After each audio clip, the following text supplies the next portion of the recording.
शिक्षण विभागातल्या बोगस शिक्षक घोटाळ्याची व्याप्ती वाढली आहे। शिक्षकेतर कर्मचाऱ्यांच्या नियुक्तीसाठी तयार करण्यात आलेल्या शाळांच्या आयडीचा वापर करून शिक्षकांची नेमणूक केल्याचं समोर आलंय। या प्रकरणी मुख्यमंत्र्यांनी कठोर कारवाईचे आदेश दिलेत। जे बोगस शिक्षक सापडतील त्यांच्यावर कारवाई देखील होणार आहे आणि त्यांच्याकडून पैसेही वसूल केले जाणार आहेत। आणखी धक्कादायक म्हणजे सर्वाधिक बोगस शिक्षकांची उर्दू शाळांमध्ये नियुक्ती झाल्याचा आरोप होतोय। बोगस शिक्षकांच्या नियुक्त्या रद्द होणार। मुख्यमंत्र्यांचे कारवाईचे आदेश, बोगस शिक्षकांना दणका। बोगस शिक्षकांनी लाटलेला पगारही वसूल होणार। बोगस शिक्षक घोटाळ्याची मुळं पार खोलवर पसरली आहेत आणि बोगस शिक्षक भरती घोटाळ्यानं अख्खी व्यवस्था सडवून टाकली आहे। आता पोलिसांनी जवळपास 200 कोटींचा हा घोटाळा खणून काढायचा आणि मूळ सूत्रधारापर्यंत पोहोचण्याचा चंग बांधलाय। आतापर्यंत तब्बल 580 शिक्षक बोगस असल्याचं समोर आलंय। या सगळ्यांच्या नियुक्त्या आता रद्द होणार आहेत। मुख्यमंत्री देवेंद्र फडणवीसांनी हे आदेश दिलेत। या घोटाळ्यात आणखी एक धक्कादायक बाब समोर आली आहे। या अपात्र शिक्षकांमध्ये उर्दू शाळांतल्या शिक्षकांची संख्या जास्त आहे। उर्दू जो शाळाएं हैं वो है 3500। तो सबसे ज़्यादा जो घोटाला जो हो रहा है वो इन उर्दू शालाओं में हो रहा है, क्योंकि ना वहाँ टीचर है ना वहाँ बच्चे हैं, और वो सरकार के पैसे को एक गलत तरीके से यूज़ करे, तो ये नहीं होना चाहिए। तो इस पे जांच बैठनी चाहिए, कार्रवाई होनी चाहिए। अभी मैंने कल परसों में एक पत्र लिखा था, वहाँ पे नीलिमा करके है, डीडी है अमरावती में, तो उन्होंने भी अकोला के स्कूलों की जांच की सुनवाई ले रही है। तो बहुत सारे जगह यानी सारे महाराष्ट्र में ही इन स्कूलों में घोटाला है। इनकी सबकी एसआईटी जांच होनी चाहिए। और मैंने महाराष्ट्र के जो मुख्यमंत्री श्री देवेंद्र फडणवीस जी को पत्र दिया है कि यहाँ पे महाराष्ट्र में इसकी एसआईटी जांच होनी चाहिए और ये सारा फ्रॉड जो है वो सामने आएगा। एनडीटीव्ही मराठीने या घोटाळ्याची बातमी दाखवल्यानंतर परभणीमधल्या काही शिक्षक आणि शिक्षकेतर कर्मचाऱ्यांनीही आमच्याशी संपर्क साधला। तिथल्या शाळांमध्येही गैरव्यवहार झाल्याचं त्या शिक्षकांचं म्हणणं आहे। मुस्लिम एज्युकेशन सोसायटी परभणीच्या मॉडेल उर्दू हायस्कूल या शाळेतही भरतीत घोटाळा झाल्याचा त्यांचा आरोप आहे। तब्बल 40 लाख रुपये घेऊन शिक्षकांच्या नियुक्त्या झाल्याचा आरोप स्वतः मुख्याध्यापिकांनीच केलाय। यहाँ पे शिक्षक की रेट लेने के अभी तक 4-5 तो शिक्षक ऐसे हैं सर जो 24-24, 25-25 साल से बिना पेमेंट काम कर रहे, और उन्होंने 15-15, 20-20 लाख रुपए रशीद खान को दिए हुए हैं। और उसकी बहू जो है उसका सेवा सातत्य भी नहीं है, कुछ भी नहीं है, लेकिन वो पेमेंट उठा रहे हैं। और ये हमको 6 महीने से मुख्याध्यापक का अप्रूवल मिला, उसमें उन्होंने बहुत कुछ हमको सताया।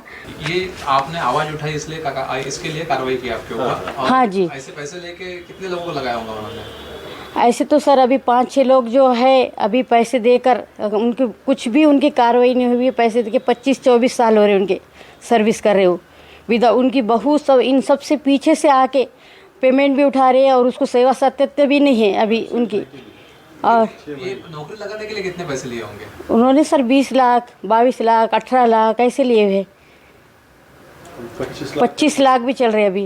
ये जो है ये फ्रॉड, और ये जो है तो इंतहाई घटिया किस्म का इंसान है। ये बहुत लोगों से पैसे लेता है, और 20-25 कैंडिडेट ऐसे हैं जिनके पैसे लिया लेकिन उनको जॉब भी नहीं है। कुछ तो ऐसे टीचर हैं जो 20 साल से 22 साल से उनके लेके वो किसी ने प्लॉट बेच के दिया, किसी ने घर बेच के दिया, किसी ने जो है तो और कुछ बेच के दिया, लेकिन उसका कहीं अप्रूवल नहीं है, कुछ नहीं है, और वो सिर्फ ड्यूटी कर रहे हैं। शिक्षकांच्या बोगस नियुक्त्यांसाठी रेट कार्डही ठरलंय। बोगस नियुक्त्यांसाठी प्रत्येकाकडून 30 ते 40 लाख रुपये घेतले जातात। ही रक्कम रोख स्वरूपात नियुक्तीपूर्वीच घेतली जाते। त्यानंतर ती रक्कम ठरलेल्या टक्केवारीनुसार यामध्ये सहभागी असलेल्या घोटाळेबाजांना दिली जात होती। बोगस शिक्षकाच्या नियुक्तीनंतर लगेचच पुढच्या महिन्यात पगार सुरू होत होता। बनावट आयडी तयार करून 2013 पूर्वीच्या नियुक्त्या दाखवून शिक्षकांना रुजू करून घेण्यात आलं। प्रत्यक्षात या नियुक्त्या गेल्या 2 वर्षांतच झाल्या आहेत। नाही, याच्यापर्यंत आपण आतापर्यंत जो शिक्षण घोटाळा जो शालांत आयडी संदर्भात होता त्याच्या संदर्भात आतापर्यंत आपण 5 लोकांना अटक केलेली आहे। त्याच्यामध्ये जे डेप्युटी डायरेक्टर ऑफिसचे त्याच्यामध्ये 3 लोक आहेत, विथ डायरेक्टर, डेप्युटी डायरेक्टरांसहित, आणि इतर एक, आणि जो फुडगे म्हणून जो आहे जो मुख्याध्यापक म्हणून त्या ठिकाणी बोगस कागदपत्राद्वारे लागला तो एक। असे त्या ठिकाणी 5 आरोपी अद्याप आमच्या PCR पोलीस कस्टडी रिमांडमध्ये आहेत. त्याच्या अनुषंगाने आमचा तपास सुरू आहे. या घोटाळ्यासंदर्भात एक ऑडिओ क्लिपही समोर आली आहे. या घोटाळ्यातला मुख्य आरोपी निलेश मेश्राम याचे पैशांचे व्यवहार या ऑडिओ क्लिपमधून समोर आले. निलेश भाऊ बोल. काल फोन केला होता तुला, काल हो, की हो, मी परवा? गेलो बाहेर आहे. म्हणजे मोबाईल राहून गेला होता घरी. 2 दिवस बाहेर होतो मी. नागपूरला केव्हा येणार आहे? नागपूरला मला वेळ आहे यायला 8 तारीख. हो का? तर तू येऊन जा नागपूरला, तू अशी बोलायचं त्या विषयावर. हो ठीक आहे ना. हा?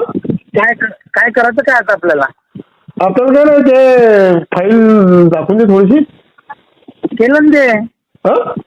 कारण तो केलं ते. तिथून तू विचारलं तर नाही म्हणे, काही आलंच तर नाही म्हणे इकडे. कोण?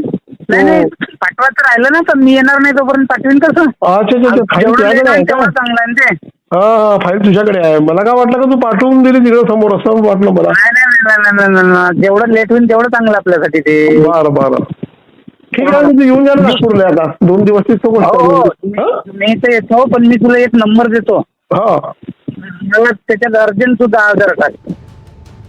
नागपूर शिक्षणाधिकारी कार्यालयात अधीक्षक असलेल्या निलेश मेश्रामच्या शाळा आणि मालमत्तांवर पोलिसांची नजर आहे. निलेश मेश्रामनं नातेवाईकांच्या नावावर शिक्षण संस्था स्थापन केल्या होत्या. आता निलेश मेश्रामला अटक करण्यात आली आहे. या घोटाळ्यासाठी शिक्षण उपसंचालक कार्यालय, माध्यमिक शिक्षण विभाग कार्यालय आणि वेतन पथक या 3 कार्यालयांची साखळी भ्रष्टाचारासाठी तयार करण्यात आली होती.